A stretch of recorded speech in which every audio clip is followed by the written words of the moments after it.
Makaba kanilma kana fura kulkullu waaqayyo tokko amiin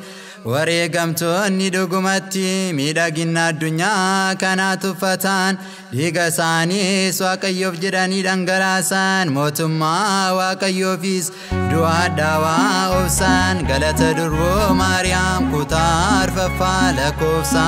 6.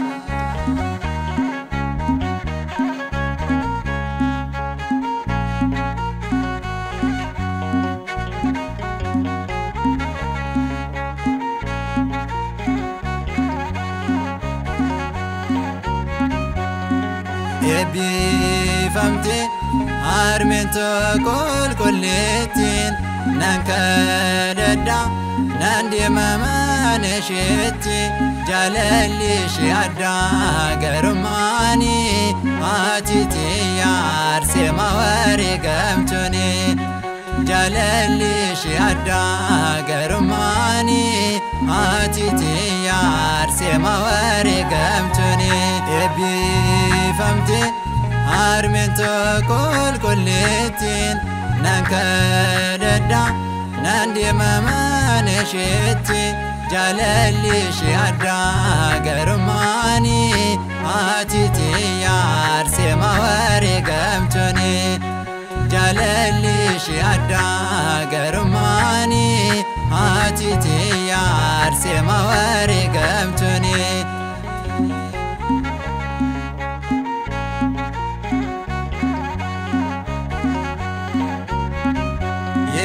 Dargaguma tamataken kajimte midagin adunya dogumati tufate ejeti kesakote sitani mada nafkada dogofta se nafdada nafkada dogofta se nafdada ebbifamte armento kolkolletin nankadada nandimamaneshetti jalallishi adda garumani atitiya arsema wareegamtuni jalallishi adda garumani atitiya arsema wareegamtuni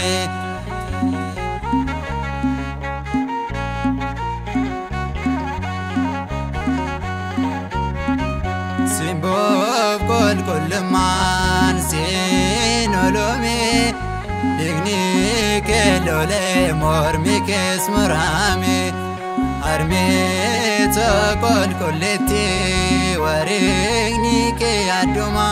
fakkeenya nuftati hadako arsema fakkeenya nuftati hadako arsema ebbifamte armento kolkolletin nankadada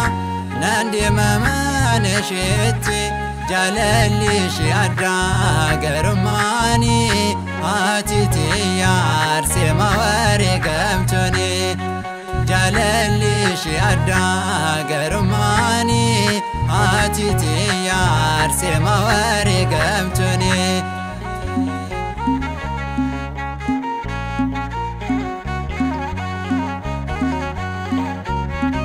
Kabenya lafara wanduma yudiste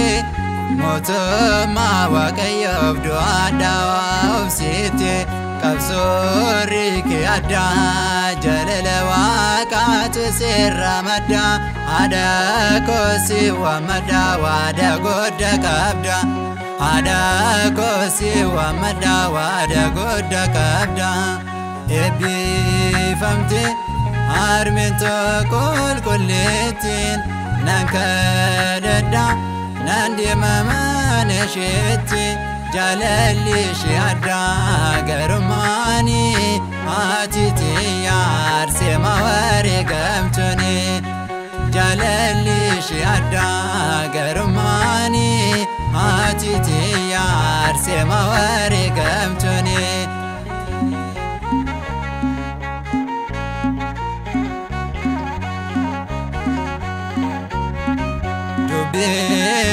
Shakitotan ufi maqaatu si eebbise maaltu si kuffisa dhugaani baana qabsoora keeti noo jajjabeesse nooti ijoollee keeti noo jajjabeesse nooti ijoollee keeti eebbifamte harmeen tokko qulqulleettiin nan kadhadha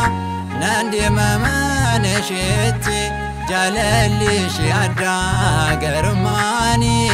ati tiyya arseema wareegamtuuni jaalalli ishee addaa garummaani ati tiyya arseema wareegamtuuni eebbifamte harmeen tokko qulqulleettiin nan kadhadha nan deema mana isheetti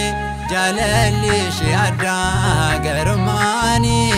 ati tiyya arseema wareegamtuuni jaalalli ishee addaa garummaani